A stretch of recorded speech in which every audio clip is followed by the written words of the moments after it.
हां नमस्कार, PSI ढोले बोलतो. तुमच्या गाडीवरती 6,500 रुपये दंड आहे मागचा. हा दंड तुम्हाला भरावा लागेल, कारण हा शासनाचा दंड आहे, हा भरावाच लागतो ना.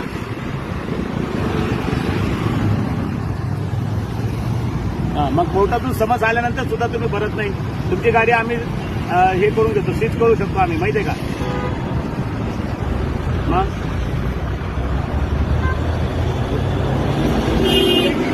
बरोबर आहे, जे तुम्ही ऑनलाईन भरा ना, तुम्हाला ऑनलाईन आम्ही पावती देतो दंड भरल्याची. काय अडचण काय तुम्हाला? दंड न भरता शासनाचं तुम्ही वाहन चालवताय. हा दंड भरावा लागेल तुम्हाला. कधी भरता दंड? हॅलो, हां बोला बोला. हां मग अहो एकदम दंड भरले, थोडा थोडा दंड भरा ना तुम्ही. 2-2 पावत्या का होत नाही? दंड भरायला पाहिजे ना. दंड न भरता तुम्ही गाडी चालवतात, बरोबर नाही. 2 दंड भरून घ्या, भरा 2 दंड. हां बोला त्यांना, ऑनलाईन भरा, ऑनलाईन.